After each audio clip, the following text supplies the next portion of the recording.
The dust of Willow Bend was a fine, red powder that settled on everything and in everything.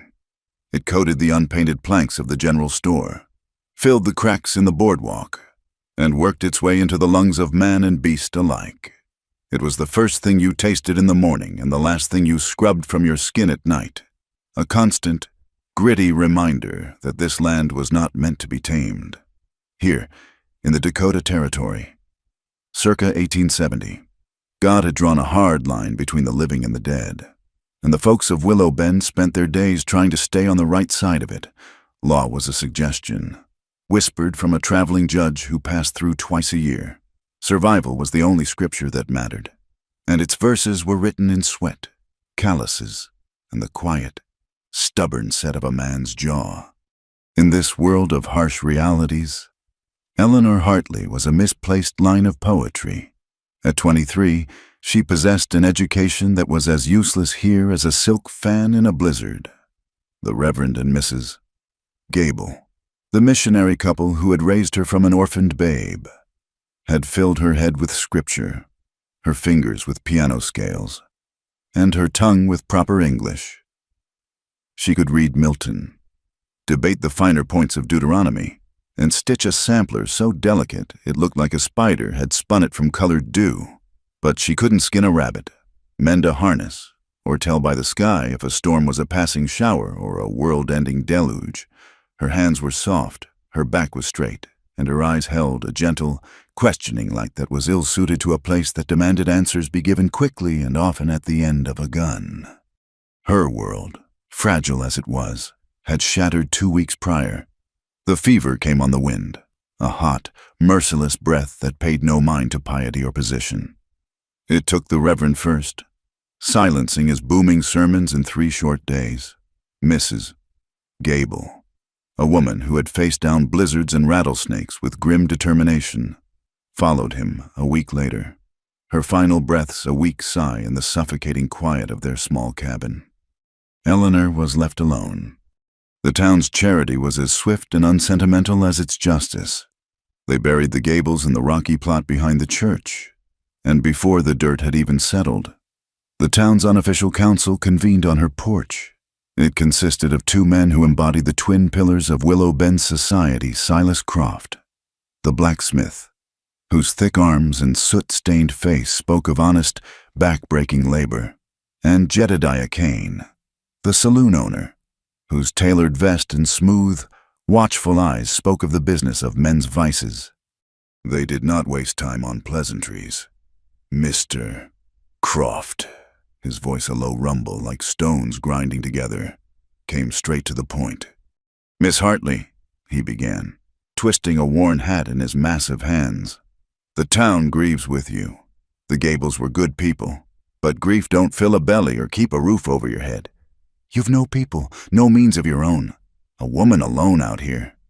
It ain't right. It ain't safe." Eleanor sat on the porch swing, her hands folded primly in her lap. She felt a cold dread creeping up her spine, a fear far more profound than the grief that had hollowed her out. This was the fear of helplessness. "I understand, Mr. Croft. I will find work." Jedediah Kane let out a soft chuckle, a dry, rustling sound. "Work," he said, his smile not reaching his eyes. "Darlin', the kind of work available ain't suited for a lady of your sensibilities. Mucking stalls, tanning hides. You'd last a day." "A woman's work is in the home," Mr. Croft stated, as if reciting a commandment, "and a home needs a man. It's the natural order of things."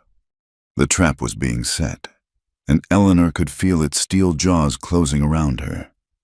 "What are you suggesting?" she asked, her voice barely a whisper. "We've spoken to Bartholomew Finch," Mr. Croft said, his tone one of finality. "His wife passed last winter. He's got 40 acres of good land, 3 children to raise, and no woman to run his house. He's a good, sturdy man.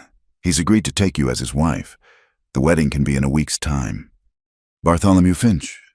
The name conjured an image of a man made of the very earth he tilled squat, silent, with hands like shovels and eyes that never seemed to blink. Eleanor had seen him in town, had seen the grime permanently etched into the lines of his face. She had seen his children, 2 boys and a girl with old, tired faces and clothes that were more patched than fabric. To marry him would be to trade one form of servitude for another. She would be a housekeeper, a field hand, a vessel for his needs.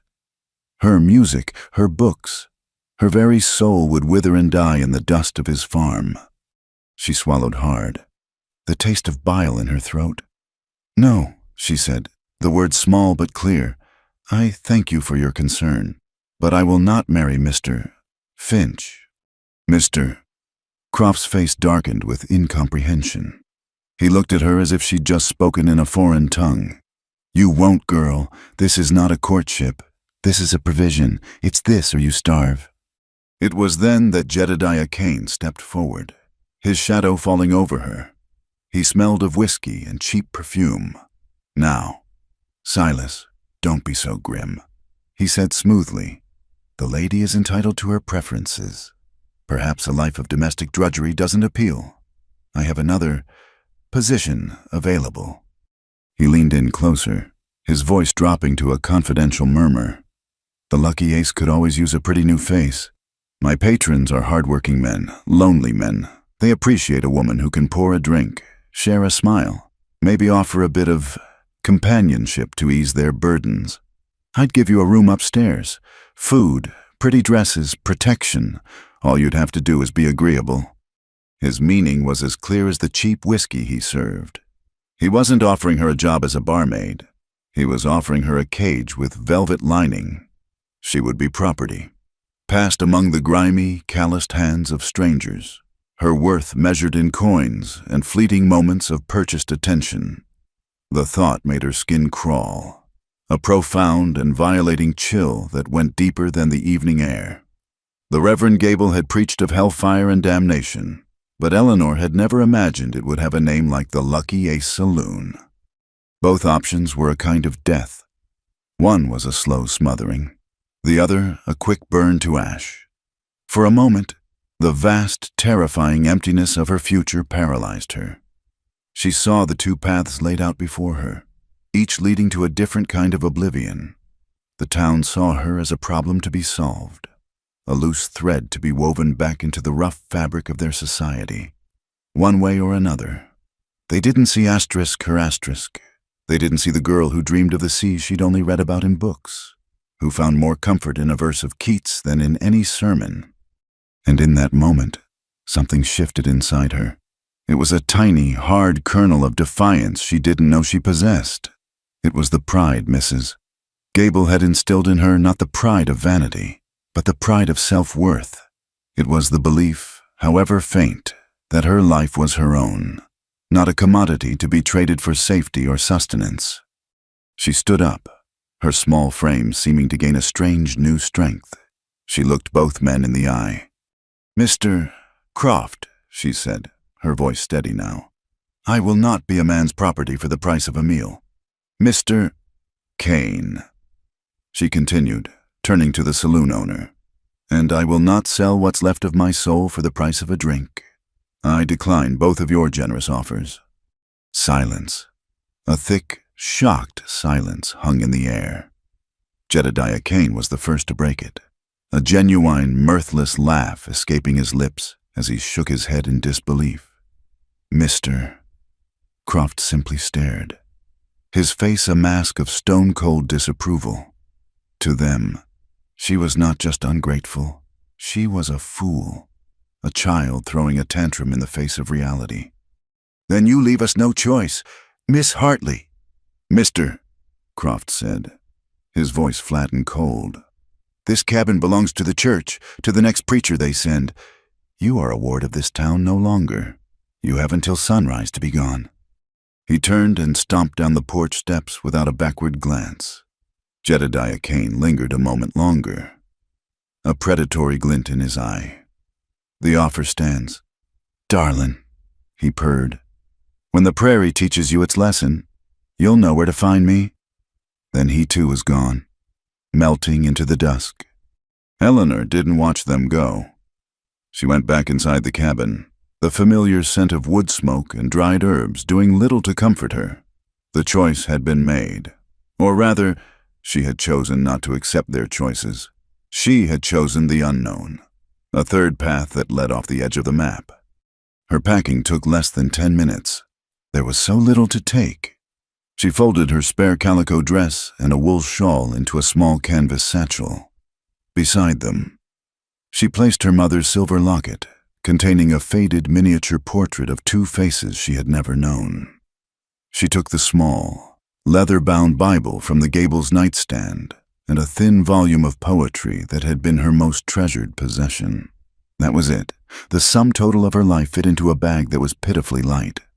As the first pale fingers of dawn stretched across the sky, painting the horizon in shades of gray and rose, Eleanor stepped off the porch for the last time. She did not look back at the cabin, nor at the shuttered windows of the town that slept on, indifferent to her fate. She set her face east, towards the rising sun, and walked. The prairie opened up before her, a vast, rolling sea of grass under an endless sky. It was beautiful and terrifying in its immensity. The silence was absolute, broken only by the whisper of the wind through the blue stem and the soft crunch of her worn boots on the dry earth. She was a single, solitary figure in a landscape that cared nothing for her existence. She walked for hours, the sun climbing higher, beating down on her bonneted head. The town of Willow Bend shrank behind her until it was just a smudge on the horizon, and then it was gone completely. She was truly alone. By afternoon, the sky began to change. On the western horizon, a bruise of dark purple clouds gathered, their edges churning with a sickly yellow light. A low, distant rumble, more felt than heard, vibrated through the soles of her feet. The wind picked up, carrying the smell of rain and ozone. It whipped her skirts around her legs and tore at her bonnet, a wild, mournful sound that seemed to mock her foolish hope. The storm was coming. It was a living thing, a great angry beast gathering its strength to pounce. The sky grew darker, the sun blotted out by a spreading stain of black. Jagged forks of lightning clawed at the horizon, followed seconds later by thunder that cracked like the sky itself was breaking apart. Eleanor kept walking, her pace quickening with a rising panic. There was nowhere to run, nowhere to hide.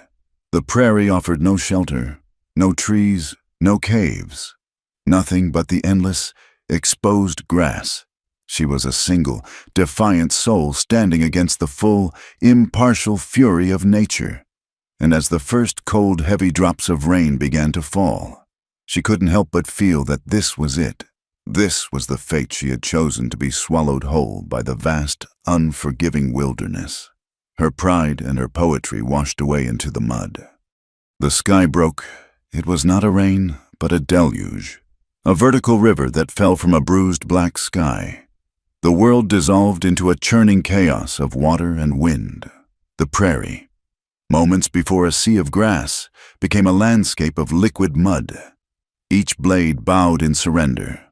The wind was a physical beast, shoving and tearing at Eleanor, stealing the breath from her lungs and plastering her thin calico dress to her skin, until she was shivering with a cold that seeped into her very bones.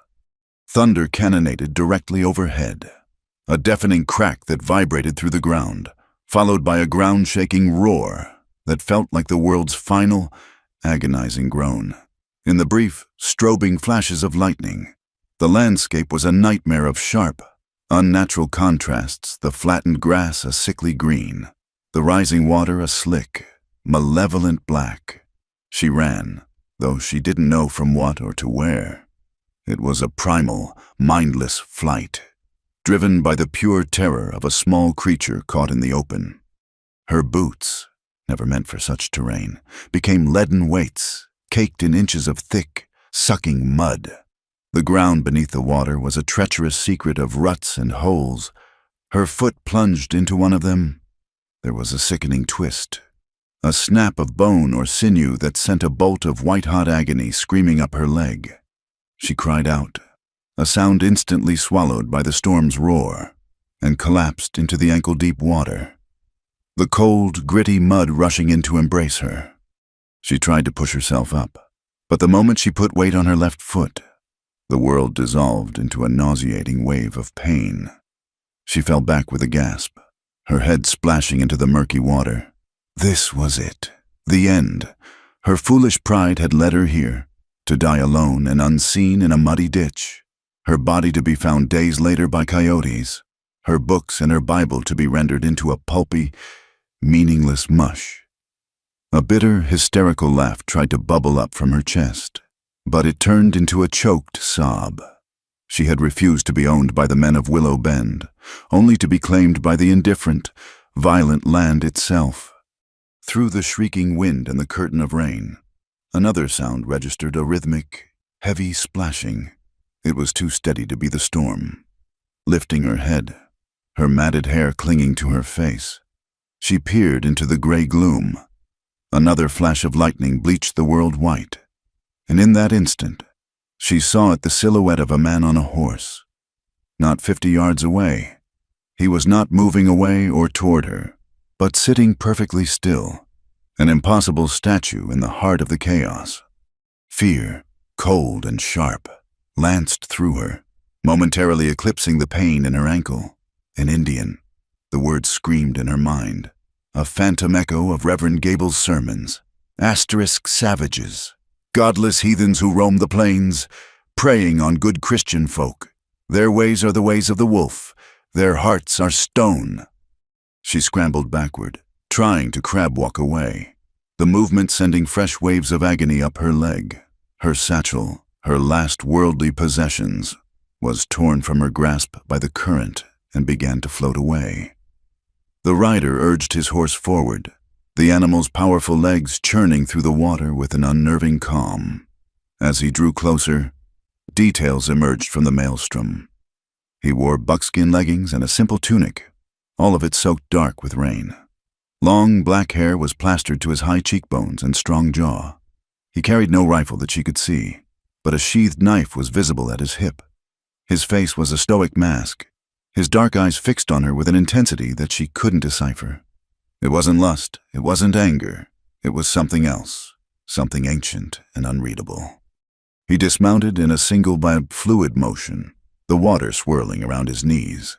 He ignored his horse, which stood ground-hitched and steady, as if accustomed to its master's strange errands in the middle of a deluge. He walked toward her, his steps deliberate and sure. Eleanor's heart hammered against her ribs. She was cornered, injured, helpless.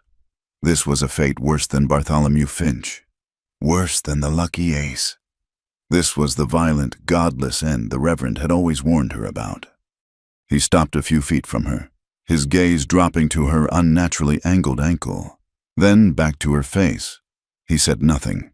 The silence from him was more terrifying than any war cry. He reached a hand out toward her. She flinched violently, pressing herself back into the mud, a small, pathetic whimper escaping her lips. For the first time, an emotion flickered in his eyes, not pity, but perhaps a kind of weary understanding. He let his hand drop. He turned and retrieved her floating satchel, his movements economical and unhurried. Then he returned, wading past her to a spot on the small rise she had fallen from. He knelt, his powerful hands digging into the muddy turf, pulling away the grass. He was testing the ground. After a moment, he seemed satisfied. He looked back at her and spoke, his voice a low baritone, nearly lost in the wind, but the words were English, albeit spoken with a thick, unfamiliar cadence. "Shelter," he said, pointing to a low bluff barely visible in the distance. "Come." It was not a request. He waded back to her, and before she could protest or shrink away, he bent and scooped her into his arms. The movement was surprisingly gentle, yet overwhelmingly strong. She was lifted from the cold mud as if she weighed nothing. Her head fell against the solid wall of his chest. The smell of rain, wet leather, and something else, something wild and earthy filling her senses. A terrified cry died in her throat. She was utterly at his mercy. He carried her to his horse, placed her sideways on its bare back, and then swung up behind her in one seamless motion. His left arm came around her waist, holding her securely against him. The contact was shocking. Through their soaked clothes, she could feel the heat of his body, the solid muscle of his torso. It was the most intimate contact she had ever had with a man, and it was happening with a stranger, a savage, in the middle of a biblical storm. She squeezed her eyes shut, her mind a whirlwind of terror and confusion. The horse moved, picking its way through the treacherous terrain with an intelligence that seemed almost human. Eleanor clung to the animal's mane. Her body jostled with every step, a fresh throb of pain shooting from her ankle. The man behind her was a silent, warm presence, a human shield against the wind and rain that now beat against his back instead of hers. She should have been fighting, screaming, but all the strength had been leached out of her. There was nothing left but a cold, trembling exhaustion. The ride could have lasted 5 minutes or an hour. She had no sense of time. Finally, the horse stopped. He dismounted, and once again, lifted her into his arms. He carried her toward the bluff, disappearing into a dark cleft in the rock that she hadn't been able to see from a distance. Inside, the roar of the storm was instantly muted, reduced to a distant, angry rumble. The air was cool and dry. It was not a deep cave, more of a wide, hollowed-out overhang, but it was sanctuary. He gently set her down on a patch of sandy ground, her back against the rock wall. For a moment, he just stood over her, his silhouette framed by the gray, rain-swept light of the entrance. Then he set to work. From a leather pouch at his side, he produced a piece of flint, steel, and a small bundle of tinder wrapped in oilcloth. With a speed and efficiency that seemed like magic, he had a small, smokeless fire crackling to life in a shallow pit near the cave's mouth. The flames pushed back the gloom, casting flickering, dancing shadows on the rock walls. The warmth began to seep into Eleanor's chilled limbs, a feeling so welcome it was almost painful. She watched him, her fear now mingled with a reluctant awe. He moved with a quiet, powerful grace, every action having a purpose. He laid out a piece of hide near the fire for her to rest on, then turned his attention to her injured ankle. He knelt before her, and she instinctively tried to pull her leg away. He placed a firm, steadying hand on her calf. It wasn't rough, but it communicated an undeniable authority. "Stay," he said, his voice soft but firm. His fingers probed the swollen, bruised flesh around her ankle with a surprising delicacy. She winced, biting her lip to keep from crying out. His touch was clinical, impersonal, yet she was acutely aware of the warmth of his skin against hers. After a moment, he looked up, his dark eyes meeting hers in the firelight. "Broken," he said simply. It wasn't a question. He took his knife from its sheath.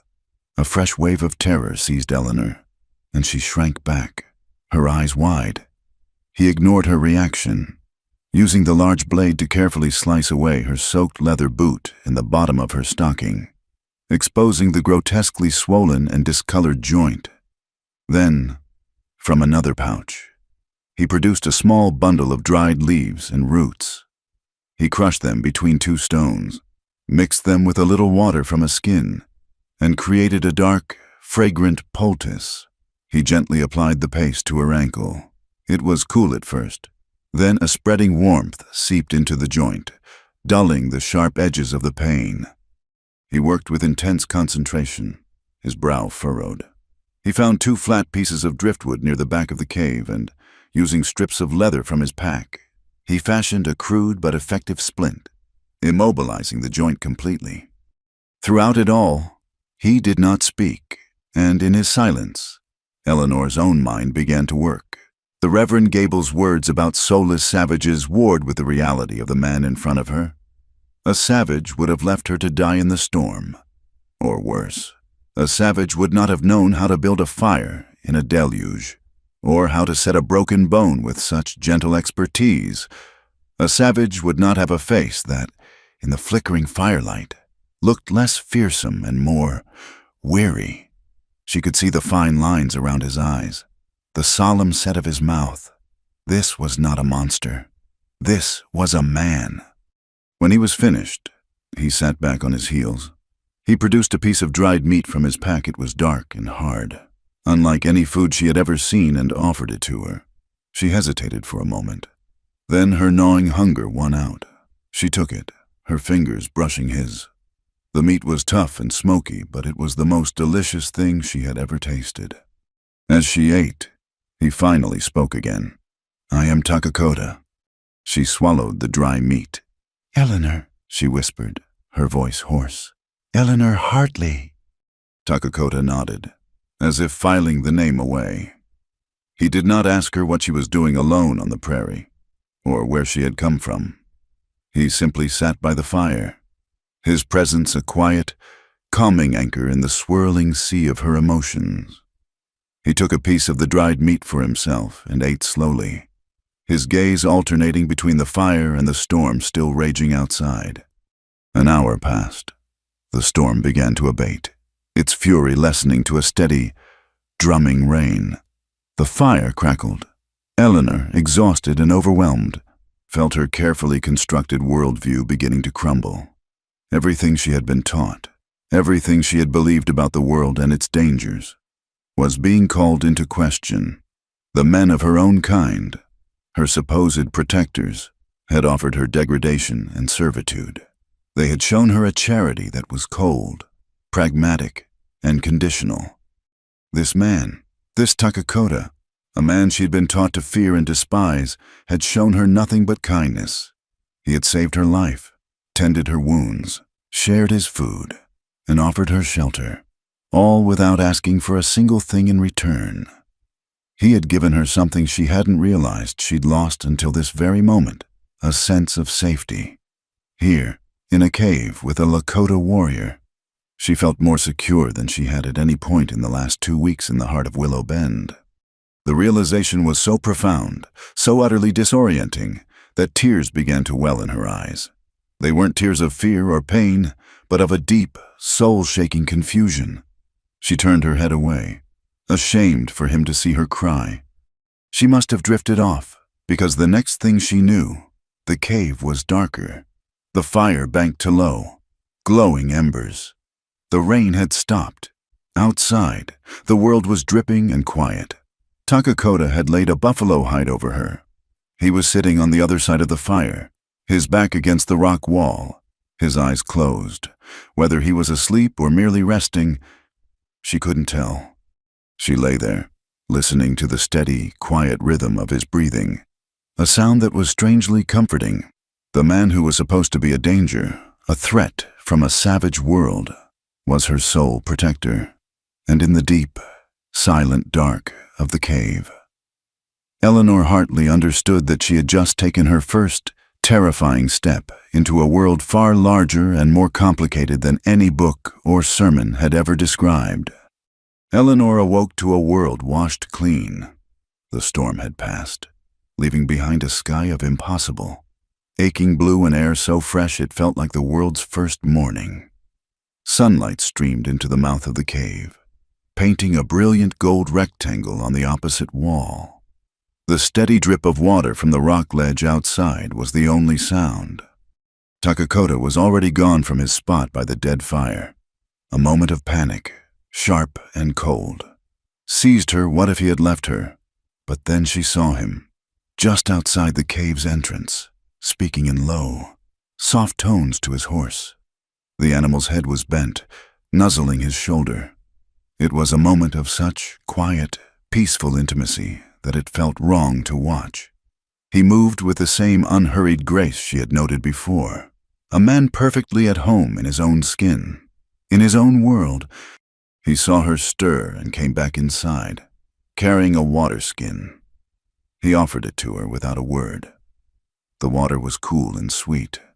As she drank, he knelt and gently unwrapped the leather strips from her splint. his fingers examining his own handiwork in the clear morning light. The swelling had not worsened, and the poultice had stained her skin a dark green. He nodded, seemingly satisfied, and retied the splint with firm, practiced motions. "Sun is high," he said, his voice the first sound to break the morning stillness. "I take you to town. Fort Laramie is 2 days east." The words struck her like a physical blow. Fort Laramie, a white man's town. It would be larger than Willow Bend, perhaps, but the people would be the same. The rules would be the same. A woman alone, injured and destitute, would be seen as a burden or an opportunity. She would face the same terrible choices of forced, loveless marriage to some stranger who needed a domestic servant, or a life of shame in a saloon, selling smiles and comfort in the upstairs rooms. The despair she had held at bay since he'd rescued her came rushing back, a suffocating tide. "No!" she whispered, the word catching in her throat. She tried again, forcing strength into her voice. "No, please." Lakota stopped what he was doing and looked at her, his dark eyes searching her face. His expression was patient, questioning. He was waiting for an explanation. How could she make him understand? How could she explain the suffocating judgment, the cold pragmatism that masqueraded as charity, the utter lack of hope that awaited her in a world that was supposed to be her own? "In your world," she began, struggling for the words. "I have no place.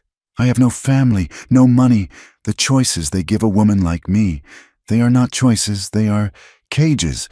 One is a life of servitude to a man I do not know. The other—" She faltered, the shame of Jedediah Cain's offer making her cheeks burn. "The other is a life of public ruin. I would rather have died in the storm than go back to that." The confession hung in the quiet air of the cave. She had laid her soul bare to this stranger, this man from a world she knew nothing about. She expected him to look at her with the same incomprehension as the men of Willow Bend, to see her as a foolish, hysterical female. Instead, he held her gaze, his expression unchanging, but a new depth of understanding seemed to dawn in his eyes. He had seen the desperation in her when he found her in the mud, but now he understood its source. It was not the storm she was running from. It was her own people. "Where will you go?" he asked, his question simple and direct. This was it, the precipice. Behind her was a life of quiet degradation. Before her was an absolute, terrifying unknown. She took a breath, the clean, wild air filling her lungs, and made her leap. "With you," she said, her voice small but clear. "If you will let me, I can work, I can learn, I have nowhere else to go." He was silent for a long time. He looked at her splinted ankle, at her torn and mud-stained dress, at her pale, determined face. He was weighing her, measuring not her worth in the way of white men what she owned, who her father was, but something else. Her spirit, perhaps, her resilience. The silence stretched on, and Eleanor's fragile hope began to wither. She had asked the impossible. Why would he take on this burden, this useless white woman who knew nothing of his world? Finally, he gave a single, slow, deliberate nod. "We leave now," he said. Relief washed over her so powerfully her head swam. It was a feeling so potent, so pure. It was almost painful, for the first time in her life. She had not been told what her path would be. She had chosen it. The journey began with the awkward intimacy of him lifting her onto the horse. She settled behind him, her hands hovering uncertainly in the air for the first few minutes, not knowing where to put them. But the horse's gait was jarring, and to keep from falling, she had to place her hands on his waist. The buckskin of his tunic was soft beneath her fingers, and she could feel the solid muscle of his back. A blush crept up her neck, but necessity quickly overrode her modesty. This was about survival, not propriety. They rode for 2 days across a landscape that was breathtaking in its scale and stark beauty. The prairie rolled on forever, a tapestry of green and gold under the vast dome of the sky. Lakota was a silent guide, but his silence was not empty. It was watchful, attentive. He would occasionally point, a single, subtle gesture toward a herd of antelope flowing like a tawny river in the distance, or a lone hawk circling on a thermal high above. He was reading a language written on the land, a language she was only just beginning to understand existed. Their stops were brief and efficient. He would help her dismount, find her a comfortable place to rest her back against a rock, and share his food, the same dried meat and some kind of nutty, crushed berry cake. He showed her how to find a sweet, edible root and which berries were safe to eat. They were simple lessons, but to Eleanor, they were revelations. She was learning not from a book, but from the world itself. The nights were the strangest. They made a small, nearly invisible fire. He would give her the thicker of the 2 buffalo hides he carried, taking the thinner one for himself. He slept a few feet away, a silent, reassuring presence in the immense, star-drenched darkness, lying there, listening to the chirp of crickets and the distant howl of a coyote. Eleanor felt a profound sense of peace that she had never known. She was vulnerable. Yes, completely dependent on the kindness of this man she had met only 2 days ago. But she was also free. The weight of Willow Bend's expectations had been lifted. Out here, she was not the Reverend's orphaned ward, or a prospective wife, or a potential saloon girl. She was just Eleanor, a woman who had chosen to ride into the unknown. Late in the afternoon of the second day, he pointed toward a low line of hills. "My home," he said. As they drew closer, she saw smoke rising into the air, thin white plumes against the blue sky. Then the village came into view, nestled in a wide, grassy basin near a meandering creek. It was not the chaotic, filthy caricature the Reverend had described in his sermons. A collection of perhaps 24 teepees stood in a wide circle, their painted hides glowing a warm, creamy color in the afternoon sun. They were graceful, conical structures, many adorned with symbols and paintings of horses and buffalo. The air smelled of wood smoke and roasting meat. The sounds were those of life dogs barking a welcome, children laughing as they chased each other, the rhythmic thud of a woman beating a hide, the murmur of conversation. Their arrival brought the village to a halt. The children stopped their games, their happy shouts dying on their lips. The women looked up from their work.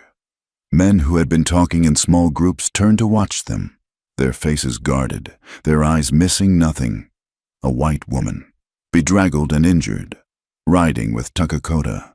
The sight was a stone dropped into the calm pool of their afternoon. Eleanor's newfound courage faltered.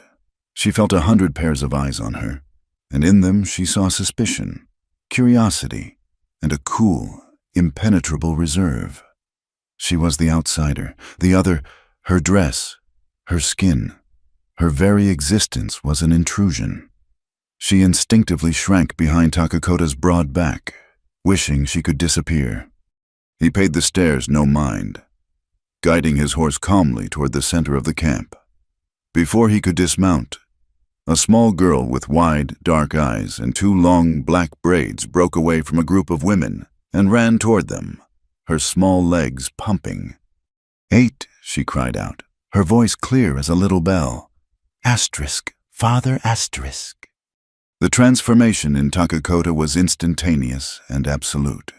The stoic, unreadable warrior vanished, replaced by a father whose face was lit with pure, unguarded love. He swung down from the horse before it had even fully stopped and swept the child into a fierce embrace. Burying his face in her hair, he spoke to her in the soft, flowing cadences of his own tongue, and she answered in a torrent of excited chatter, her small hands patting his cheeks. Watching them, Eleanor felt a lump form in her throat. This was the part of him she had not seen, the heart of the man, the widower, the father. The little girl, still cradled in his arm, suddenly fell silent. Her gaze had fallen on Eleanor. She tilted her head, her black eyes wide with a child's frank curiosity. She pointed a small, chubby finger. Takakota turned, his expression softening. He said something to his daughter in Lakota, and her hand dropped. He helped Eleanor down, his grip on her arm strong and careful, mindful of her splint. The little girl watched her every move, her head cocked to the side like a curious bird. "This is Mika," Takakota said to Eleanor in English. "My daughter." Mika took a hesitant step forward. She looked at Eleanor's pale face, her strange, faded dress, and the clumsy splint on her leg. Then she reached out and gently touched the sleeve of Eleanor's calico dress, her fingers tracing the tiny, floral pattern, as if it were the most wondrous thing she had ever seen. The gesture was so innocent, so free of the adult's wary judgment, that it nearly broke Eleanor's heart. Takakota led her toward one of the larger teepees on the edge of the circle. The eyes of the village followed them, silent and watchful. As they reached the entrance, an older woman with a face like a beautiful, wrinkled map and eyes as sharp as obsidian chips emerged. She looked at Eleanor, then at Takakota, and began to speak in a low, rapid torrent of Lakota. Her tone was not welcoming. Takakota answered her calmly, his voice never rising. His explanation was short and direct. The woman's gaze swept over Eleanor again, critical and assessing. She let out a grudging grunt, then disappeared back into the teepee. "My wife's mother, Kanku," Takakota said by way of explanation. The inside of the teepee was surprisingly spacious. A small fire pit sat in the center, a thin wisp of smoke rising to the opening at the top. The ground was covered with furs and woven mats. It was clean, orderly, and felt like a home. Kanku returned with a bowl of steaming broth. She thrust it into Eleanor's hands without a word, her expression still grim. But the broth was warm and rich, and Eleanor knew it for the act of grudging hospitality that it was. As Eleanor drank, Mika crept closer, settling on the furs beside her. She watched Eleanor with her solemn, unblinking eyes. After a moment, she held out a small, worn object on the palm of her hand. It was a little horse, carved from a piece of smooth, dark wood, a treasured toy, an offering. Eleanor looked from the carved horse to the little girl's expectant face. A tentative, fragile smile touched Eleanor's lips for the first time in what felt like a lifetime. She reached out and gently accepted the gift. Later, as darkness fell and the village settled into the rhythms of the night, Eleanor lay on a soft bed of buffalo hides. Through the tippy walls, she could hear the murmur of voices, the occasional laugh, the barking of a dog. These were the sounds of a life she did not understand, in a world she did not know. She was frightened and her ankle ached.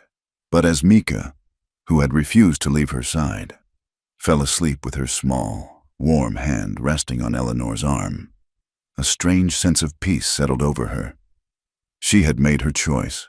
She had thrown herself upon the mercy of the unknown, and in the trusting touch of a small child, she felt the first tentative flicker of hope that she might just be able to build a home here.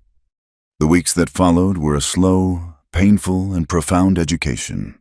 Eleanor's life, once measured by the turning pages of a book or the chime of a clock for evening prayers, was now governed by the sun's arc across the sky, the coming of the frost, and the persistent, gnawing demands of survival. Her first lesson was in humility. With her ankles still healing, she was confined to the area around Takakota's teepee, a world that was both vast in its newness and constricting in her inability to navigate it. She became a student to the two people who shared the small, conical space with her, a 5-year-old girl and a stern, silent grandmother. Mika was her first and most enthusiastic teacher. The little girl, a whirlwind of energy and innocent chatter, appointed herself Eleanor's constant companion. She would point to everything, naming it in a clear, high-pitched voice: asterisk, teepee, kanpi asterisk, firewood, asterisk, wazi asterisk, pine tree, asterisk, money asterisk, water. Eleanor. With the clumsy tongue of an adult learning a new language, Shrew would repeat the words, her pronunciation often sending Mika into fits of giggles. Yet the child's laughter was never cruel. It was a shared joy. And through it, Eleanor began to build a vocabulary of the world around her. Kanku, Takakota's mother-in-law, was a far more formidable instructor. The old woman's face was a roadmap of a hard life, her eyes sharp and missing nothing, her mouth set in a permanent line of disapproval. She saw Eleanor not as a guest, but as a burden, a useless, pale-skinned mouth to feed. Kanku's lessons were not given. They were demanded. She would thrust a bowl of corn into Eleanor's lap and a grinding stone into her hands, then watch with hawk-like intensity as Eleanor struggled, her soft, unpracticed hands fumbling with the unfamiliar weight and motion. More often than not, Kanku would snatch the tools away with a grunt of disgust, her own gnarled, powerful hands finishing the task in a tenth of the time. There were no words of encouragement, only the stinging shame of failure. Eleanor learned to pound dried buffalo meat and fat together with berries to make wasna, a food that could sustain a hunter for days. She learned which roots were for medicine and which for stew, how to sew with an awl and sinew instead of a fine needle and thread. Her delicate stitches from the mission school a laughable memory. Her hands were the first part of her old self to die. The soft, pale skin that had known nothing rougher than a piano key was soon a geography of blisters, cuts, and scratches. The first time she scraped a deer hide alongside the other women. The lye solution and the sharp flint scraper left her hands raw and bleeding. She cried that night, not from the pain, but from the sheer, overwhelming feeling of her own inadequacy. She hid her tears from Takakota and Mika, turning her face into the buffalo robe. Takakota, who was often away for a day or two at a time hunting, would return and observe this slow, painful transformation in silence. He saw Kanku's harsh tutelage and Eleanor's quiet, dogged determination. One evening, after a particularly trying day where Eleanor had ruined a supple piece of buckskin by cutting it incorrectly, he intervened. He found her sitting outside the teepee, staring at her raw hands as the sun went down. He came and sat beside her, not on the log where she sat, but on the ground, a position that felt less imposing. He held out a small, greasy pouch. "This helps," he said, his English simple and direct. He took some of the salve, a mixture of bear fat and mashed herbs, and gently, wordlessly, began to rub it into her palms. His touch was firm and impersonal. Yet the simple act of care was so unexpected it made her throat tighten. "I am no good at this," she whispered, the confession tasting like ash. "I try, but I ruin everything. Kanku is right. I am a burden." He finished with one hand and started on the other, his gaze fixed on his work. "Your hands are soft," he stated. It was not an accusation, merely a fact. They were taught to hold books. Now they learn to hold tools. The lesson is hard. The skin will grow. He looked up from her hands and met her eyes. "It is not the book or the tool that matters. It is the learning. Your spirit is not soft." His words were a balm, more healing than the salve on her skin. He was not like Reverend Gable, whose praise was a reward for perfect recitation and whose corrections were sharp rebukes for failure. Takakota saw not the mistake, but the effort. He acknowledged the struggle and honored it. From that day on, he became her teacher as well. His lessons were different from Kanku's, where Kanku taught by sharp correction. Takakota taught by patient demonstration. He showed her how to read the weather in the clouds, how to distinguish the tracks of a deer from those of an antelope. He taught her the names of the constellations, telling her the Lakota stories behind them, so different from the Greek myths she had read. Under his tutelage, the world began to open up, to make sense in a way it never had before. But while she was slowly finding her place within the small circle of Takakota's teepee, the village at large remained a wall of suspicion. Her presence was an anomaly they could not reconcile. To some, she was a ghost, a bad omen. The women would fall silent when she approached the creek to fetch water, their conversations resuming in hushed, rapid Lakota only when she had passed. A young warrior named Chaitin, whose eyes held a perpetual, angry fire, would often stare at her, his contempt a palpable force. She once heard him arguing with Takakota, his voice sharp, spitting the Lakota word for white woman, *wazichu*, like a curse. The isolation was a heavy cloak.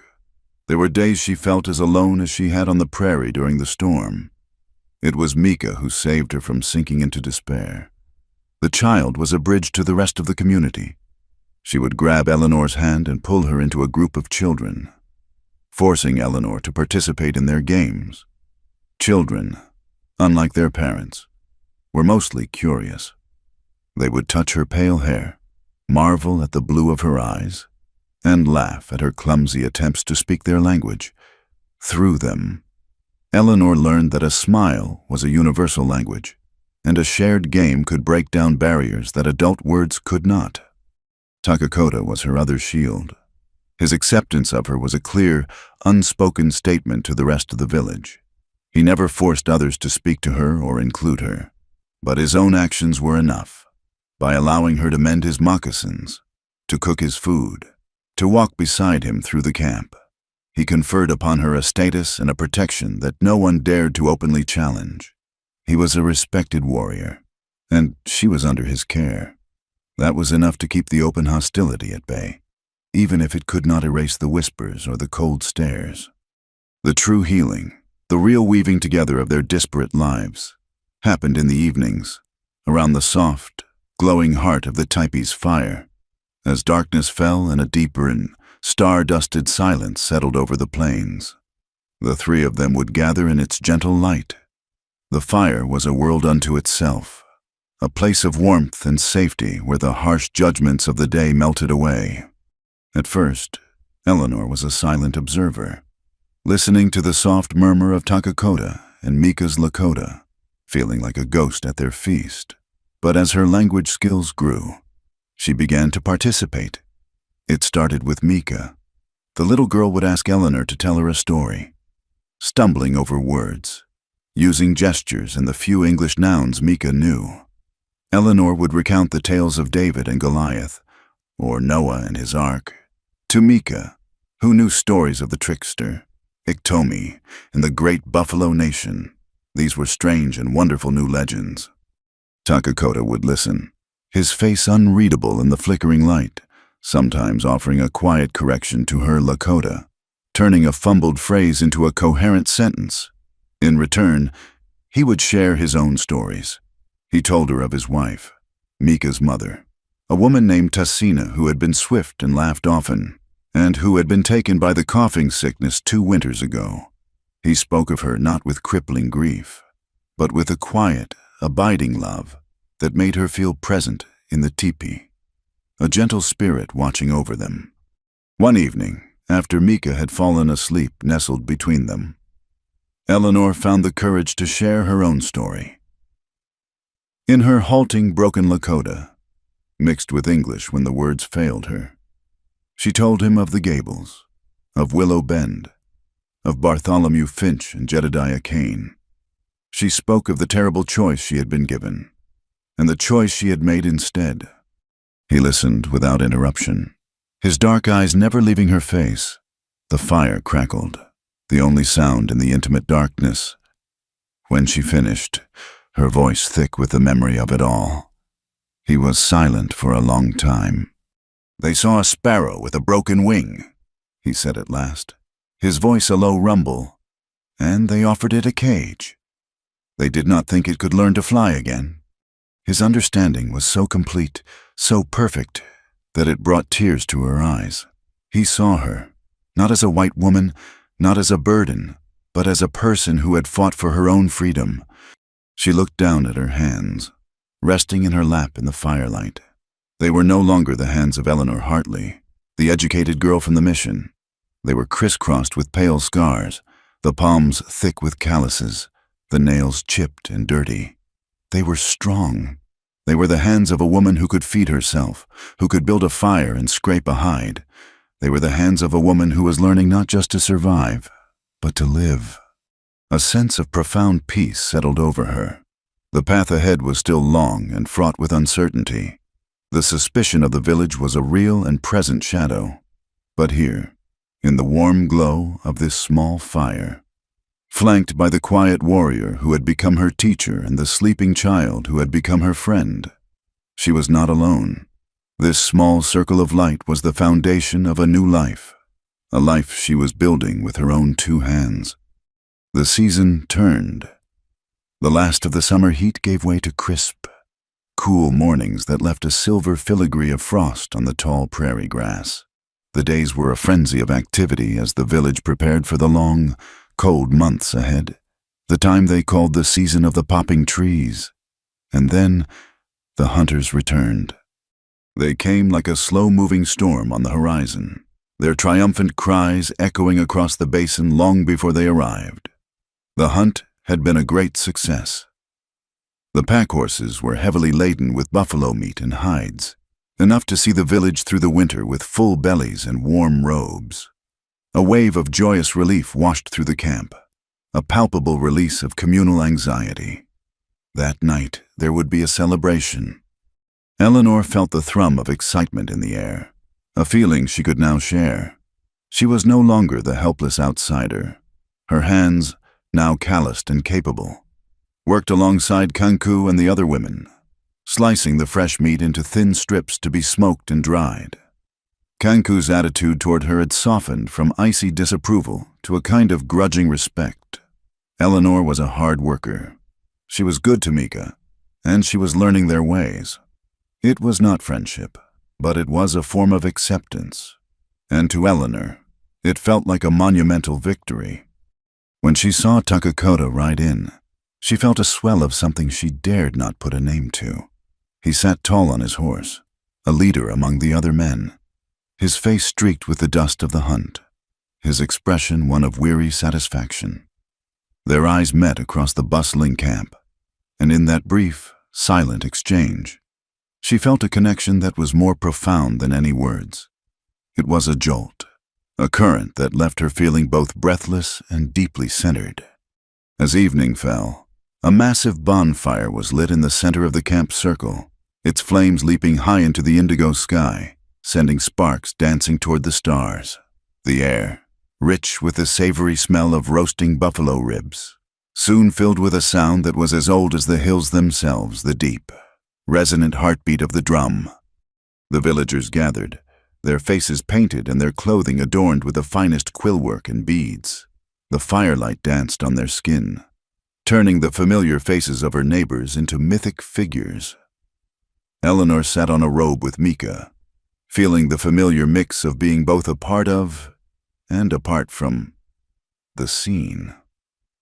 She wore a simple buckskin dress Kanku had given her, softer and more practical than her worn calico. It felt strange and wonderful against her skin. The drumming grew louder, faster. The men began to dance first, their movements powerful and energetic, telling the story of the hunt, the stalking, the chase, the final, respectful kill. Eleanor watched, mesmerized. This was not the stiff, formal dancing of a church social in Willow Bend. This was life itself, a raw, vibrant expression of gratitude and strength. Then the women joined, their dance more fluid and graceful, their feet moving in a complex shuffle that was deceptively simple.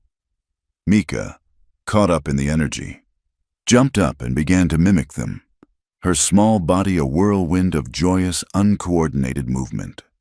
Eleanor stayed seated, her heart pounding in time with the drums. A part of her yearned to join, to feel that rhythm in her own blood. But fear held her back. She was the outsider, the white woman. She did not know the steps. She would be a clumsy, laughable intrusion. It was then that Lakota appeared before her, emerging from the firelit chaos. He had changed into a clean tunic decorated with porcupine quills that shone in the light. He looked at her, his dark eyes seeming to hold all the warmth of the bonfire. He did not speak. He simply held out his hand. It was an invitation, but it was also a challenge. Her breath caught around them. The noise and movement of the celebration seemed to fade into a dull roar. All she could see was his outstretched hand. All she could hear was the frantic beat of her own heart. This was more than just a dance. To take his hand would be a public declaration, an acceptance of her place not just in his teepee, but in his life. The eyes of the village were on them. She saw Chaitan, the hostile warrior, scowling from the edge of the firelight. She saw Kanku watching, her wrinkled face an unreadable mask. Her fears screamed at her to refuse, to stay in the safe shadows.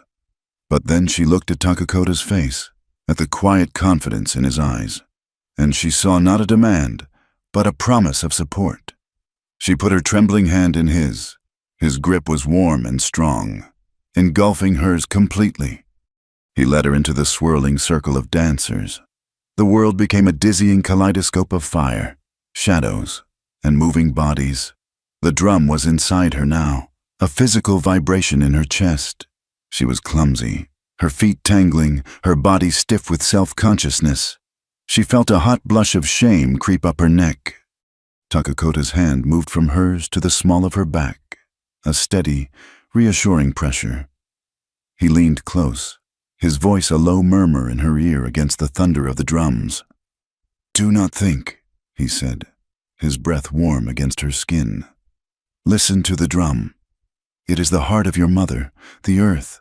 Feel her heartbeat in your feet." She closed her eyes for a second, forcing herself to do as he said. She stopped trying to remember the steps she had been watching and focused on the sound, on the solid ground beneath her, on the firm guidance of his hand, and slowly, miraculously, something shifted. Her body began to move, not with the grace of the other women, but with a new, tentative rhythm. She was no longer fighting the music. She was a part of it. She opened her eyes and looked at him. He was smiling, a rare, small smile that transformed his stoic face, making him look younger. In that moment, surrounded by the wild music and the primal energy of the dance, all pretense fell away. The looks they exchanged were raw, honest, and filled with a feeling that was as undeniable as the fire that raged beside them. It was not just affection, not just gratitude. It was something deeper, something that was being forged between them, stronger than culture, stronger than fear. When the song finally ended, they stood for a moment in the breathless aftermath. The cheers of the other dancers a distant sound. The intensity of what had just passed between them was overwhelming. Eleanor felt exposed, her heart laid bare for all to see. She needed to breathe, to find a quiet place to still the frantic spinning of her thoughts. "I need some water," she stammered, pulling away from his warmth. She slipped through the crowd, her face burning, and headed toward the path that led down to the creek, leaving him standing in the firelight. The cool night air was a shock after the heat of the fire. Down by the creek, the sounds of the celebration were muted. A rhythmic pulse carried on the wind. The moon was nearly full, casting a trail of shimmering silver across the dark, murmuring water. She knelt and splashed the icy water on her face, the cold a welcome distraction from the turmoil inside her. The dance had shattered her last defense. She could no longer deny the truth she had been trying to bury for weeks. She was in love with Takakota. She loved his quiet strength, his patience, the gentleness he showed his daughter, the way his eyes crinkled when he smiled. But the admission of love was immediately followed by a flood of fear, a cold tide that threatened to drown her. How could she, Eleanor Hartley, ever be a true partner to a man like him? Her mind went to Tassina, his first wife. He had spoken of her with such deep, unwavering love. Tassina had been a Lakota woman, born of this land, a woman who knew these songs and dances in her bones. She had known how to be a wife to him, a mother to his child. In a way, Eleanor never could. Eleanor felt like a pale, inadequate ghost trying to take the place of a vibrant, living memory. How could she compete with a woman she had never met, a woman who was perfect in his memory? And then there was the chasm of their two worlds. The dance had been exhilarating, but it had also been a stark reminder of how different they were. She was learning, yes, but could she ever truly belong? Could she ever be enough for him? The deepest, most shameful fear coiled in the pit of her stomach. He was a man, a widower who had known the intimacy of marriage, and she was a child in that regard. The mission school had taught her that the physical union between a man and a woman was a duty, a private, almost shameful necessity for procreation, shrouded in vague warnings of sin and consequence. She knew nothing of passion, nothing of the body's language. She was utterly, completely innocent, and she was ashamed of it. Her ignorance felt like a failing, another way in which she was inadequate, unprepared for the life of a real woman, especially a woman who hoped to be loved by a man as real as Lakota. A twig snapped behind her. She looked up, her heart leaping into her throat, and saw him standing at the edge of the trees, a dark silhouette against the moonlit sky. He had followed her. He walked toward her slowly, stopping a few feet away, giving her space. "The fire was too hot for you?" he asked, his voice soft. She shook her head, unable to meet his eyes, and stared at the shimmering water. "My thoughts were too loud," she admitted in a whisper. He was silent for a moment, waiting. He would not push her. He would let her find her own words. That patience was one of the things she loved most about him. She knew this was a crossroads. She could retreat into her fear, or she could step forward into the terrifying, beautiful truth. She chose the truth. "In my old life," she began, her voice trembling slightly, "I was never chosen. I was assigned. The Gables took me in out of Christian duty. The men of Willow Bend tried to assign me a husband, a role to fill, like a piece of property. They saw a space that needed filling, not a person." She finally found the courage to look up at him. His face was cast in moonlight and shadow, his expression intent. "Here," she continued, her voice growing stronger, "I have been learning to be useful, learning to be strong, but tonight, when you took my hand, I felt something else. When I am with you, I feel seen for who I am, not for what I can do, or what role I can fill. When I am with you, I feel chosen, and I feel like myself, for the very first time." The confession hung in the cool, clear air between them. He closed the distance and knelt in front of her. He reached out, not to pull her into a rough embrace, but with a gesture of infinite tenderness, his fingers tracing the line of her jaw, his thumb gently stroking her cheek. "Eleanor," he said, his voice a low, deep rumble that seemed to vibrate through her very soul. "From the day I found you half drowned in the mud of the storm, I have chosen you. I saw the spirit in you that refused to be broken." Her heart soared, but he wasn't finished. He held her gaze, his eyes dark and serious. "But my choice is not what matters most. In my world, a man can choose a woman, but for a bond to be strong, for it to be true, she must also choose him. With a free heart, your choice, Eleanor, is the one that gives us a future." He was not claiming her. He was not assuming her heart.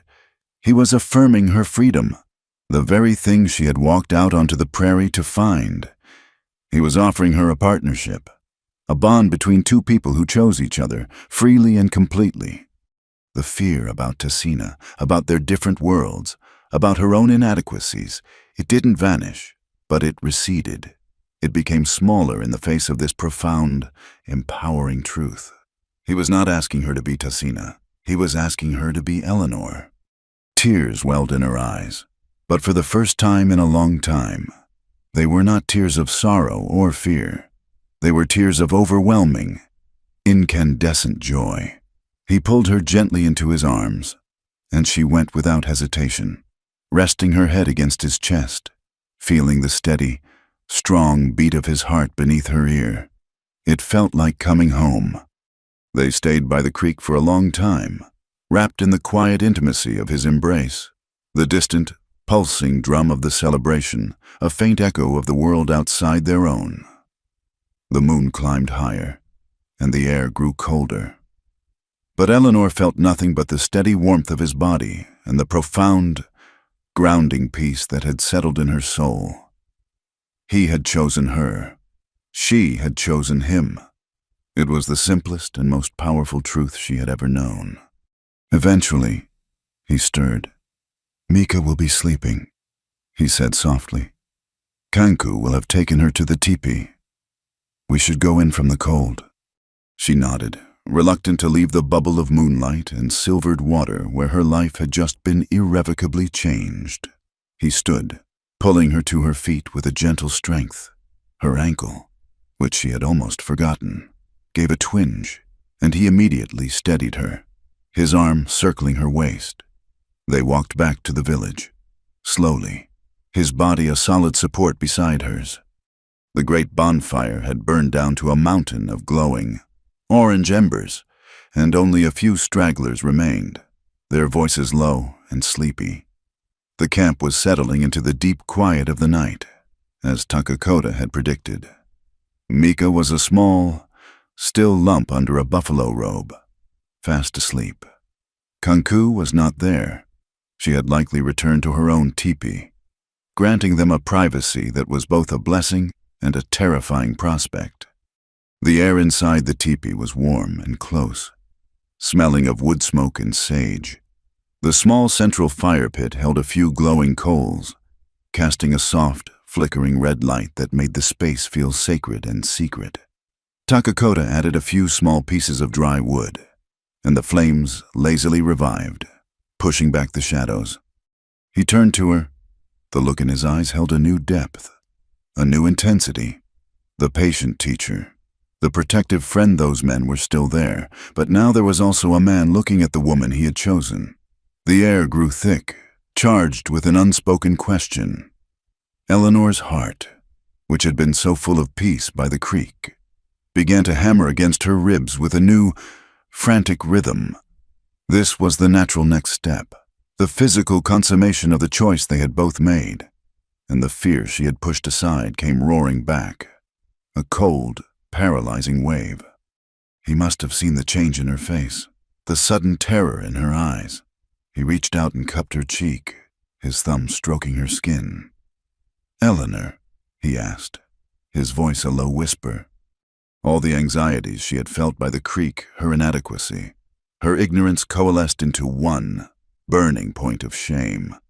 The words tumbled out of her before she could stop them, a raw, desperate confession. "Lakota, she swallowed, her throat dry. "I've never been with a man." She said it as if admitting to a crime, a fundamental failing. She dropped her gaze to the furs on the ground, unable to look at him, her cheeks burning with a heat that had nothing to do with the fire. She expected him to be disappointed, perhaps even annoyed. She was a woman grown, yet she was bringing a child's ignorance to their union. He did not pull his hand away. He was silent for a long moment. And in that silence her shame festered. Then he used his hand on her cheek to gently tilt her head up, forcing her to meet his gaze. There was no disappointment in his eyes.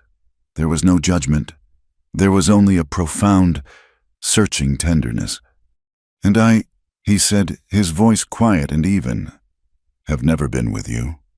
The simplicity and sincerity of his words stunned her. He was not dismissing her fear. He was meeting her on it, making them equals in this new territory.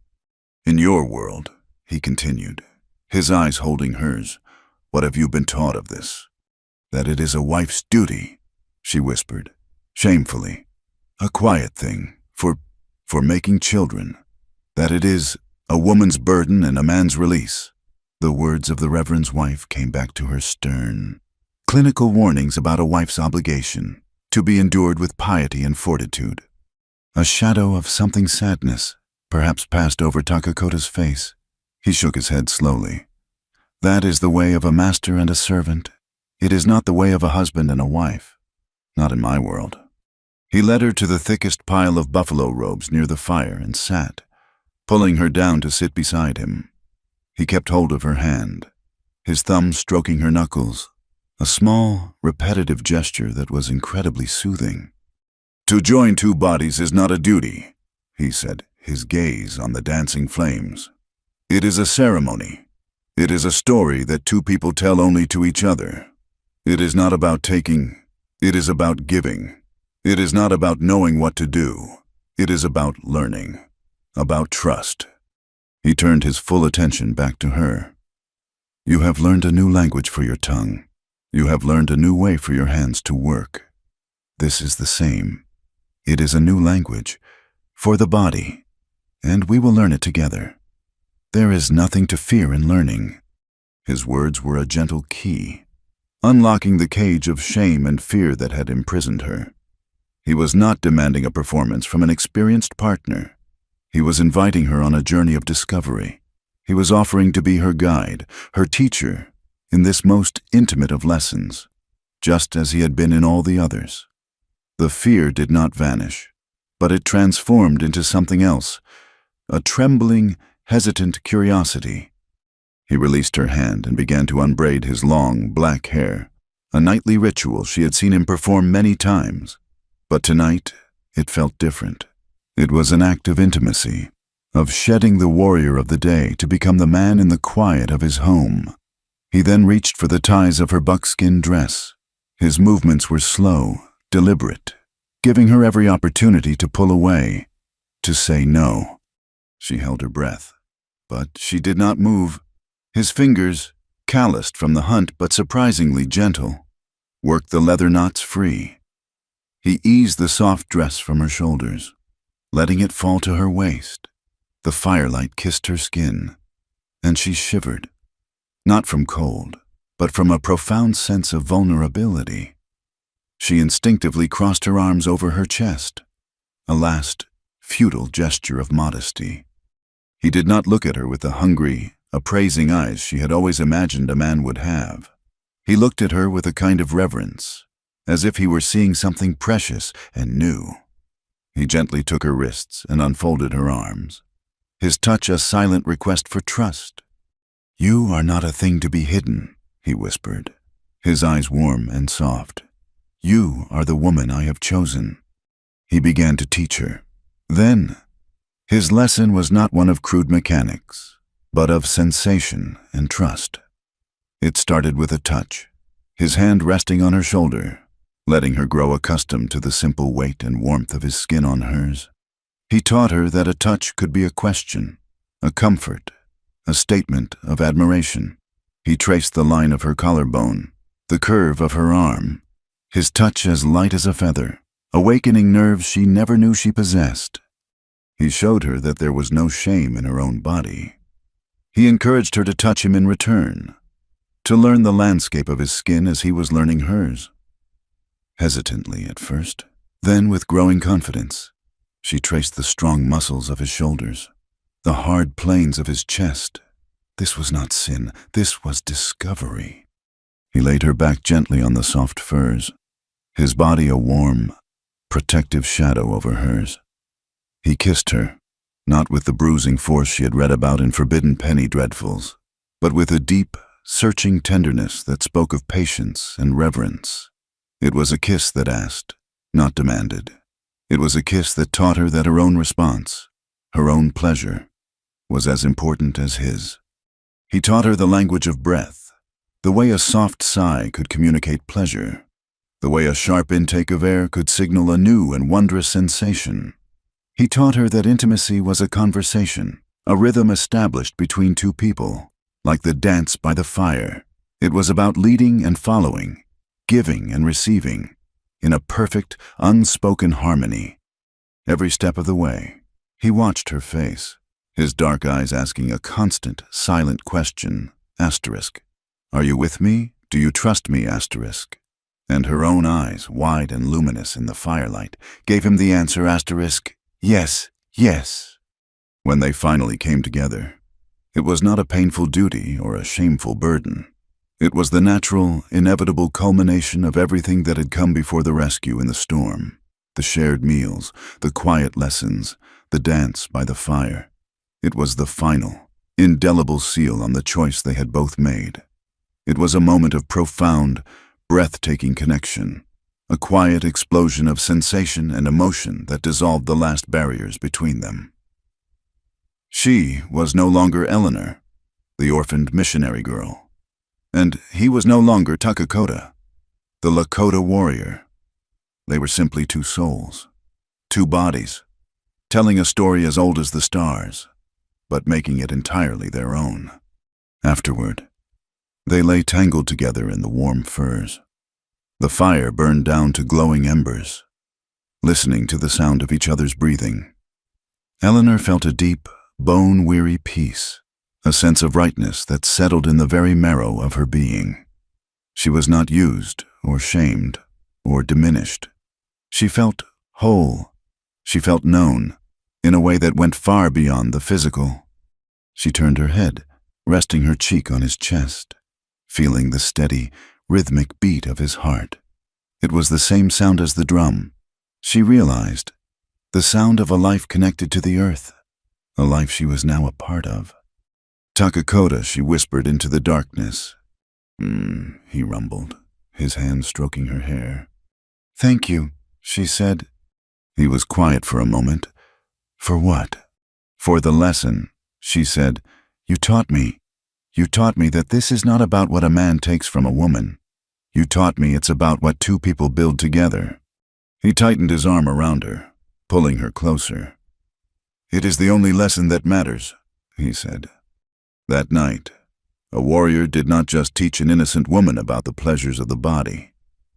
He guided her past the fears and prohibitions that had kept her spirit in a cage. He taught her about trust, about equality, about the sacred, powerful beauty of a freely chosen love. And in learning that lesson, Eleanor Hartley was, at long last, truly and completely born. The idyllic peace of their new life was a fragile skin stretched over a deep and troubled reality. And it was only a matter of time before the outside world tore through it. The first tremor came in the form of a lone French-Canadian trapper, a man named Dubois, who passed through the village to trade for furs. He was a wiry man with a nervous energy, and his eyes widened when he saw Eleanor, her pale skin and hair a stark anomaly among the Lakota. He was polite enough, but she saw the way he watched her, the calculations clicking behind his eyes. He saw a story, a valuable piece of gossip to be traded at the next fort for a free drink and a moment of attention. 2 weeks later, the story found its way back to them.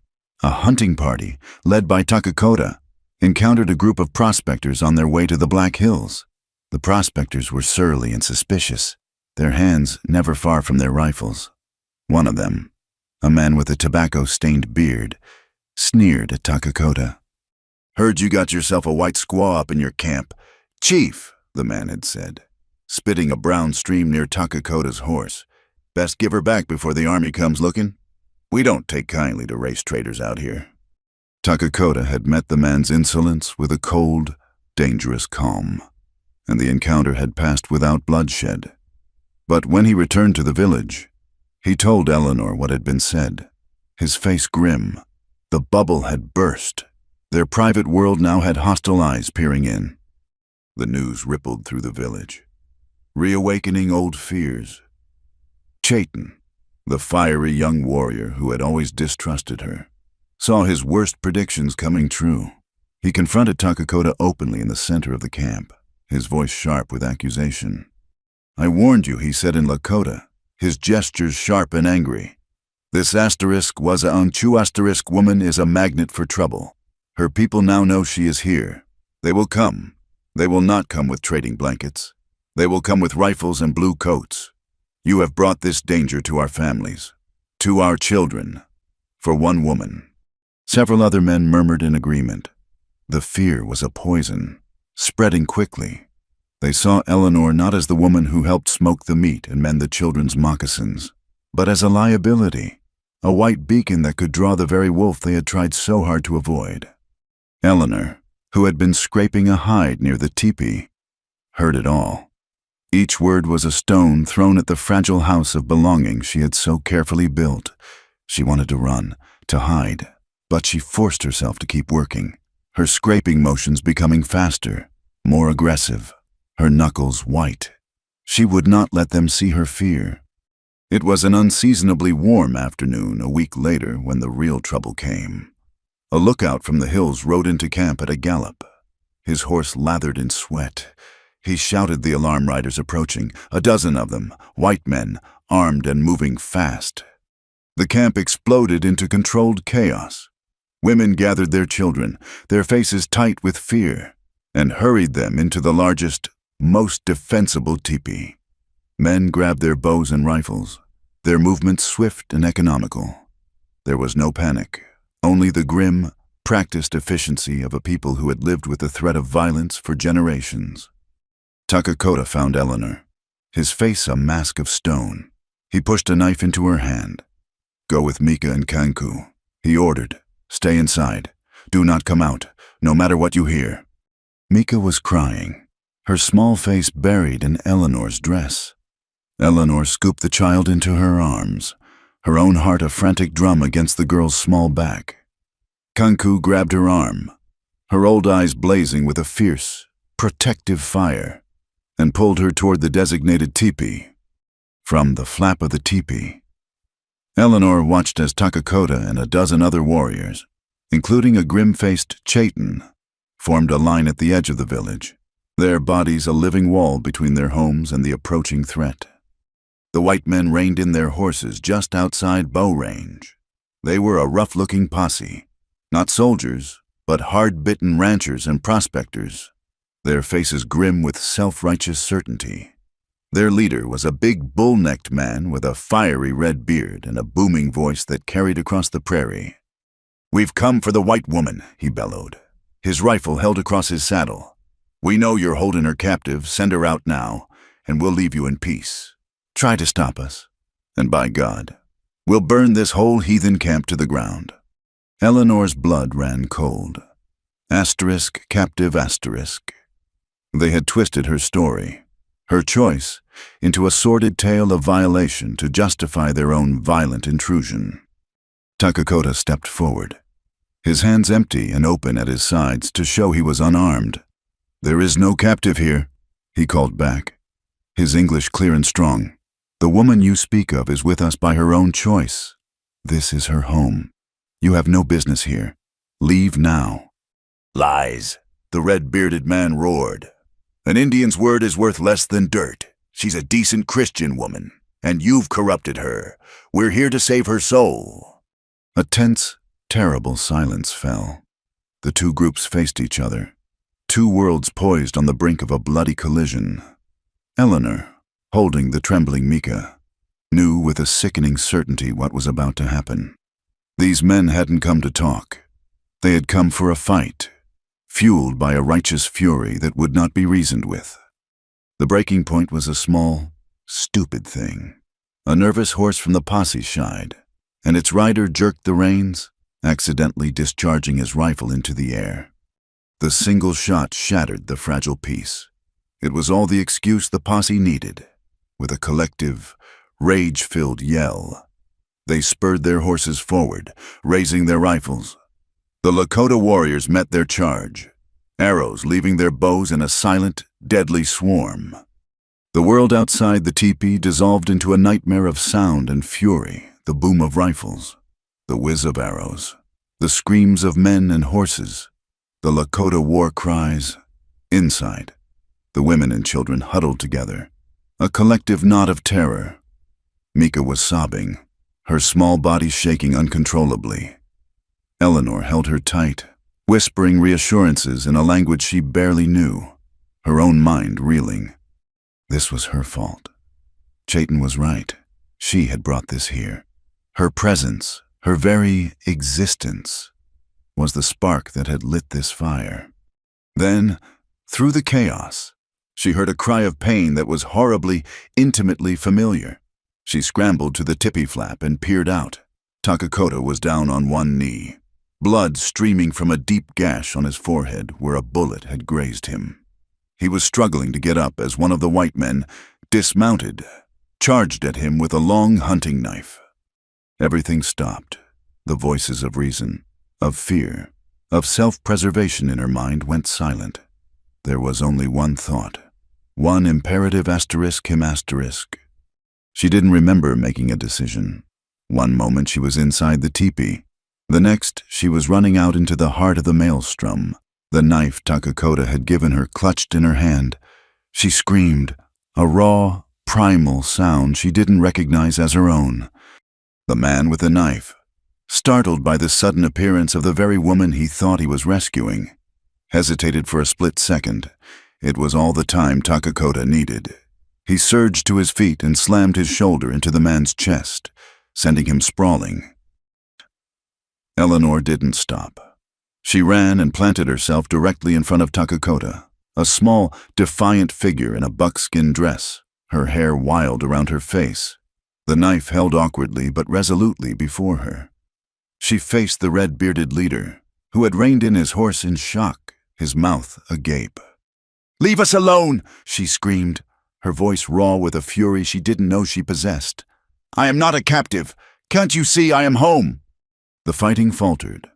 Both sides, momentarily stunned by the insane bravery or foolishness of her act, paused.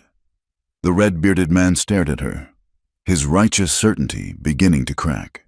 This was not the frightened, cowering victim he had imagined. This was a wildcat, spitting defiance. "He's bewitched you," Girl yelled, but his voice lacked its earlier conviction. "No!" she cried, turning her head to look at the Lakota warriors, at Chayton's stunned face, at the fearful women peering from the teepee. She switched to the Lakota she had so painstakingly learned, her voice ringing out across the battlefield. "My heart is here. I chose this life. I chose this man. This is my family, and you will not harm them." She turned back to the white men, her blue eyes blazing. "I will not be saved by you. The only thing I need saving from is your ignorance and your hatred. Now go! Go! Before more people die for a lie!" Her stand, her fierce, unwavering choice, had shattered the narrative for both sides. To the white men, she was no longer a victim to be rescued, but an apostate, a willing traitor. To the Lakota, she was no longer a potential liability, but a warrior in her own right, defending their shared home. The red-bearded man stared at her for a long moment, then at the grim-faced warriors who had regrouped around Takakota. Their arrows still knocked. He had lost 2 men, and the quick, righteous fight he had anticipated had turned into a bloody, complicated mess. The fire had gone out of him, replaced by a sullen, bitter anger. "To hell with you, then," he spat, his voice thick with disgust. "You've made your bed. Rot in it." He wheeled his horse around and, with a curt gesture to his remaining men, galloped away, leaving their dead behind them. The silence that descended on the village was heavier and more painful than the noise of the battle. The immediate threat was gone, but the cost was laid bare. 2 of the posse lay dead on the prairie grass, and 1 of the Lakota, a young man Eleanor had shared food with just that morning, lay still, a bullet hole in his chest. The aftermath was a quiet agony of grief. The young warrior's wife began to wail, a sound of such pure, heartbreaking sorrow that it seemed to tear a hole in the sky. Eleanor felt a hand on her shoulder. It was Takakota. The blood from his head wound had traced a path down his cheek, but his eyes were clear, and they were filled with a mixture of awe, love, and a profound sadness. He said nothing, simply pulling her into his arms, holding her tightly as the first shock of what she had done began to wear off, replaced by a deep, shuddering tremor. She had made her choice, and she had defended it. She had earned her place, but as she stood there, wrapped in the arms of the man she loved, listening to the sounds of a family mourning a loss she felt responsible for, Eleanor understood the true, terrible price of her decision. To love Takakota, To choose this life was not an escape into a peaceful idyll. It was to step onto the brutal battleground between two worlds. It meant shouldering the hatred of the people she was born to, while forever carrying the burden of the danger her presence brought to the people she had chosen. Her love was not a harbor. It was a vow to stand with him in the heart of the storm, for as long as it might rage. In the heavy, grieving quiet that followed the bloodshed, Eleanor's place in the village was cemented not in joy, but in shared sorrow. The funeral for the young warrior, whose name was Wanbli, was a somber, communal act of mourning. There were no sermons or scripture, only the low, keening songs of the women and the stoic, grief-etched faces of the men. Eleanor stood among them, Mika's small hand clutching hers, and she did not feel like an outsider. She felt the loss as a sharp, personal pain, a wound in the heart of the family that had taken her in. Her guilt was a heavy stone in her gut, a weight she was certain she would carry forever. After the rites were over, as the village tried to find its way back to the rhythms of life, Chaitin approached her. She braced herself for the accusation she felt she deserved. The bitter "I told you so." He stopped before her, his face grim, the angry fire in his eyes banked to a low, sorrowful ember. "You fought," he said in Lakota, the words stark and unexpected. "You ran out to stand before him. I saw." Eleanor could only nod, unable to speak past the lump in her throat. "My anger was at the danger you brought," he continued, his gaze unwavering. "But the danger came, and you did not hide. You stood with us. You have the heart of a Lakota woman, even with the skin and eyes of the *Wasai Chu*. He gave a curt, respectful nod and walked away. It was not an apology, but it was something more profound. It was an acknowledgement, a recognition. In that moment, the final wall of suspicion crumbled, not because of her usefulness with a needle or a grinding stone, but because she had been willing to bleed with them. A week later, as the first snows began to dust the high peaks, Lakota came to her. He did not propose with the flowery, awkward words of a white man's courtship. He simply took her hands, her calloused, scarred, capable hands in his. "It is time," he said, "for our two spirits to be tied as one, in the eyes of my people, and in the eyes of the Great Spirit." Their wedding was as simple and as profound as the land itself. There was no white dress, no church, no preacher, as the sun set, casting the world in hues of orange and deep purple. The whole village gathered around the central fire. The elders spoke, their voices weaving the story of their people, of the duties of a husband and a wife, of the sacredness of family. Kanku, her face impassive but her eyes surprisingly soft, came forward and placed a beautiful, intricately quilled necklace around Eleanor's neck. It had belonged to Tassina. It was not a gesture of replacement, but of continuation, an acceptance of Eleanor into the lineage of their family. Then, an elder brought out a large, brightly colored blanket. He wrapped it around Takakota's shoulders, and then Takakota turned and drew Eleanor into its embrace, wrapping it around her as well, cocooning them together. They were now one family unit, sheltered under a single blanket, their lives formally and publicly intertwined. They were married. It was a promise made not with words, but with a powerful, binding symbolism that needed no translation. But both of them knew it was not enough. Their life was on the fault line between two worlds, and they needed a foothold in both. "The paper is a strong shield," Takakota said to her a few days later. "Your people respect paper more than they respect a man's word. We need that shield for Mika, for our sons and daughters to come." And so, in the spring, when a traveling minister, a young, earnest man named Father Michael, far gentler than Reverend Gable, had ever been passed through the territory, they sought him out. They met him not in a church, but under the wide open sky, by the same creek where Eleanor had first confessed her feelings.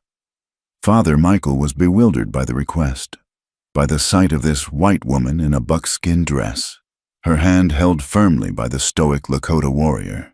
but he saw the deep, unshakable love between them, a truth that transcended his doctrines. And so, with Mika as their witness and the vast prairie as their cathedral, he read the familiar words from his worn little book. They made their vows a second time, a strange echo in a language foreign to their life. But it was a necessary magic. They received a piece of paper with their names written on it, a document that declared Eleanor Hartley and Lakota to be husband and wife in the eyes of the United States government. It felt flimsy and insignificant compared to the weight of the blanket, but they guarded it like a precious talisman. With that final knot tied, Eleanor's new life truly began. The woman who had once been useless on the frontier became an essential part of her community, a bridge between the world of her birth and the world of her heart. She found a purpose that synthesized her past and her present in a way she never could have imagined. She began with the children, using charcoal on smooth pieces of hide. She taught them the strange, angular symbols of the white man's alphabet. She taught them to form the letters, to sound out the words. She would write the English word dog, and beside it, Mika would draw a picture of one, and an older boy would write the Lakota word, *sunka*. It was a classroom without walls, a place of joyous discovery where two languages, two ways of seeing the world, learned to live side by side. Her skills soon became invaluable to the adults. When the treaty agents came from the fort with their papers full of complicated words designed to confuse and deceive, Eleanor was there. She would sit with the elders, her brow furrowed in concentration, and read the documents aloud, translating the legal trickery into plain, honest Lakota. She exposed their lies, their broken promises, their land grabs hidden in fine print. She could not stop the relentless tide of the white man's world, but she could help her people navigate its treacherous currents with open eyes. She wrote letters for them, letters to traitors, to the army, to far-flung relatives. Her penmanship, once a pointless parlor trick, now a vital tool for communication and survival. Years flowed into one another like a river. Mika grew into a strong, beautiful young woman, her mind as sharp as her mother's, her spirit as free as her father's. Fluent in two languages, at home in two worlds, Eleanor and Lakota had two sons, boys with their father's dark eyes and their mother's quiet determination. Her love for him did not fade, it deepened, weathered by shared hardships and enriched by shared joys, until she could not remember a time when her heart did not beat in rhythm with his. She had learned that true love was not a single, passionate declaration by a moonlit creek. It was a daily choice. It was the quiet mending of a moccasin, the sharing of the last piece of meat, the steadfast presence of a hand to hold in the deep, silent dark. One late autumn afternoon, many, many years later, Eleanor sat outside her teepee, which was now old and smoky dark, a comfortable home filled with a lifetime of memories. Her hair was a river of silver, her face a beautiful, wrinkled map, but her blue eyes were as clear and vibrant as ever. A young woman sat with her, a girl from the fort whose name was Sarah. She was little more than 16, her face pale with distress. Her family had arranged a marriage for her, to a much older, wealthy rancher she despised. She was trapped, just as Eleanor had once been, and in her desperation, she had sought out the wise white woman of the Lakota that people whispered about. "I don't know what to do," the girl said, her voice choked with tears. "It feels like there's no way out. To obey them is a kind of death, but to defy them, I'll have nothing. I'll be all alone." Eleanor looked at the girl, and in her the tear-streaked face, she saw a ghost of herself, a frightened young woman standing on a dusty porch in Willow Bend. She took the girl's soft, trembling hand in her own gnarled, strong one.